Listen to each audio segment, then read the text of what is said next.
വചനവീഥിയിലൂടെ father ജെ.ബി. Puthur.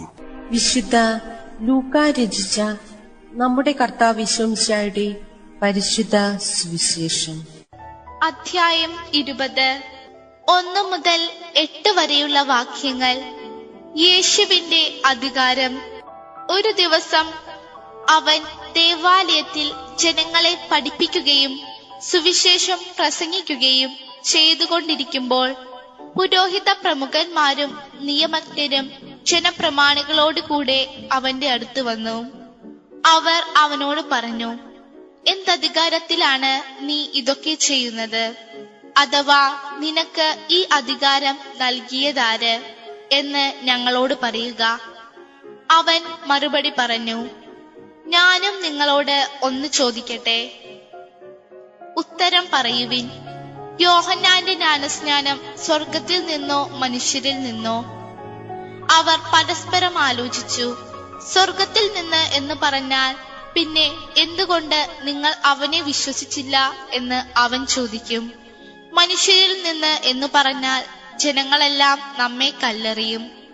എന്തെന്നാൽ യോഹന്നാൻ ഒരു പ്രവാചകനാണെന്ന് അവർ വിശ്വസിച്ചിരുന്നു. അതിനാൽ അവർ മറുപടി പറഞ്ഞു, എവിടെ നിന്ന് എന്ന് ഞങ്ങൾക്ക് അറിഞ്ഞുകൂടാ. അപ്പോൾ യേശു പറഞ്ഞു, എന്തധികാരത്തിലാണ് ഞാൻ ഇത് ചെയ്യുന്നതെന്ന് ഞാനും നിങ്ങളോട് പറയുന്നില്ല. നന്മ ചെയ്യുകയുമില്ല, ചെയ്യാൻ അനുവദിക്കുകയുമില്ല എന്ന സമൂഹത്തിലെ ദുഷ്പ്രവണത. സമൂഹമധ്യേ നിലനിൽക്കുന്ന ദുഷിച്ച ഒരു പ്രവണത മറനീക്കി പുറത്ത് കാണാനിടവരുന്ന ഒരു സുവിശേഷ ഭാഗമാണ് ഇന്നത്തേത്. യേശു ദേവാലയ പരിസരത്തിൽ തന്നെ കാണാൻ എത്തിയ ജനക്കൂട്ടത്തോട് സാന്ദർഭികമായി പല നല്ല കാര്യങ്ങളും പറഞ്ഞുകൊണ്ടിരിക്കുന്ന അവസരമാണ്. ഈ അവസരത്തിൽ ഗൂഢാലോചനയുടെ ഫലമായി എന്ന് സംശയിക്കാവുന്ന വിധത്തിൽ സമൂഹത്തിലെ ഉന്നതരായിട്ടുള്ള ആളുകളുടെ പ്രതിനിധികൾ എന്ന രീതിയിൽ ഉള്ള ഒരു സംഘം യഹൂദന്മാർ യേശുവിനെ സമീപിക്കുന്നു. യേശുവിന്റെ പ്രവർത്തനങ്ങളെ ചോദ്യം ചെയ്യത്തക്ക വിധത്തിലുള്ള ചോദ്യങ്ങളാണ് അവരുടെ ഭാഗത്തുനിന്നുണ്ടായത്. ആ സംഘത്തിലെ വക്താവ് യേശുവിനോട് ചോദിക്കുന്നു, എന്ത് അധികാരത്താലാണ് താങ്കൾ ഇപ്പൊ ചെയ്യുന്ന കാര്യങ്ങളൊക്കെ ചെയ്യുന്നത്? പലതും അവരുടെ മനസ്സിലുണ്ടായി കാണണം. അതിനുള്ള ഉത്തരം എന്ന രീതിയിൽ യേശു നേരെ ചുവേ മറുപടി പറയുന്നതിന് പകരം ഒരു മറുചോദ്യമായിട്ടാണ് യേശു രംഗത്ത് വരുന്നത്. യേശു അവരോട് ചോദിക്കുന്നു, യോഹന്നാന്റെ സ്നാനം എവിടെ നിന്നാ? ഇതിന് നിങ്ങൾ ഉത്തരം പറയുകയാണെങ്കിൽ നിങ്ങളുടെ ചോദ്യത്തിന് ഉത്തരം ഞാൻ പറയാം. യേശുവിന്റെ പ്രതികരണം അങ്ങനെയായിരുന്നു. യോഹന്നാന്റെ സ്നാനം ദൈവ നിവേശിത പ്രകാരമായിരുന്നു എന്ന് അവർ പറയുകയാണെങ്കിൽ അവർക്കറിയാം ഉടനെ തന്നെ ഒരു ചോദ്യം വരും. എന്നിട്ട് എന്തുകൊണ്ട് നിങ്ങൾ യോഹന്നാനെ അനുസരിച്ചില്ല? ഇനി മറിച്ച് യോഹന്നാന്റെ സ്നാനം സ്വാർത്ഥ താല്പര്യത്തിന്റെ അടിസ്ഥാനത്തിലുള്ളതായിരുന്നു എന്ന് പറയുകയാണെങ്കിൽ തീർച്ചയായിട്ടും സർവ്വജനങ്ങളാലും ആദരിക്കപ്പെടുന്ന യോഹന്നാൻ അത്തരത്തിലുള്ളൊരു പ്രവർത്തനത്തിന്റെ വക്താവായി എന്ന് പറയാനുള്ള ആത്മധൈര്യവും ആ കൂട്ടത്തിനില്ല. അതുകൊണ്ട് അവർ വെട്ടിലാക്കാൻ തക്കതായിട്ടുള്ള ഒരു മറുചോദ്യമായിരുന്നു യേശുവിൻ്റെത്.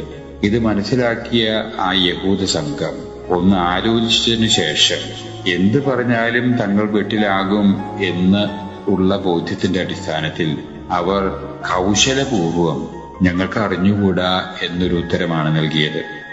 ഇത് യഥാർത്ഥത്തിലുള്ള കൗശലത്തിന്റെ അടിസ്ഥാനത്തിലുള്ള ഒരു അടവ് നയം എന്ന രീതിയിലെ ആണ് എന്ന് യേശുവിന് മനസ്സിലായതിന്റെ അടിസ്ഥാനത്തിൽ യേശു ഉടനെ തന്നെ അതിന് മറുപടി പറയുന്നു, ഞാനും നിങ്ങളോട് നിങ്ങളുടെ ചോദ്യത്തിന് ഉത്തരം പറയുന്നില്ല. ഇവിടെ 1-2 കാര്യങ്ങൾ നാം പഠിച്ചെടുക്കേണ്ടതായിട്ടുണ്ട് ഈ സുവിശേഷത്തിൽ നിന്ന്. ഒന്നാമത്തെ കാര്യം, മുത്തുകൾ പന്നികളുടെ മുമ്പിൽ വിതറരുത് എന്ന് യേശു പറഞ്ഞിട്ടുള്ള ആ സത്യം ഇവിടെ നാം വായിച്ചെടുക്കണം. അവരോട് ഉത്തരം പറഞ്ഞിട്ട് കാര്യമില്ല എന്ന് മനസ്സിലാക്കിയതിന്റെ അടിസ്ഥാനത്തിലും കൂടിയാണ് യേശു ഈ തരത്തിൽ പ്രതികരിക്കാനിട വന്നത്.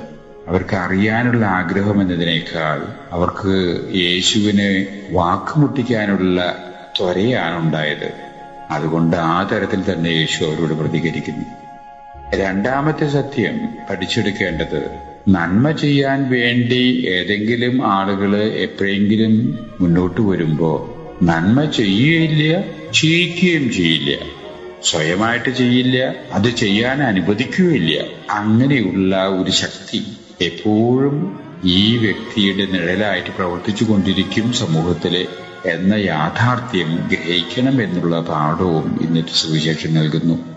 എന്നിട്ട് സുവിശേഷത്തിന്റെ സന്ദേശമായിട്ട് നാം ഉൾക്കൊള്ളേണ്ടത്, അത് കണ്ട് ഭീരുത്വം പ്രകടിപ്പിച്ചുകൊണ്ട് നാം പിൻവാങ്ങാതെ ചെയ്യേണ്ട നന്മ ചെയ്യാനുള്ള ധീരോദാത്തതയും ആർജവത്വവും ആത്മധൈര്യവും നാം നമ്മുടെ ജീവിതത്തിൽ പ്രകടിപ്പിക്കുക തന്നെ വേണം എന്നതായിരിക്കില്ലേ ഇന്നത്തെ സുവിശേഷത്തിന്റെ പൊരുള് എന്ന് ഗ്രഹിക്കുന്നതിൽ തെറ്റില്ല.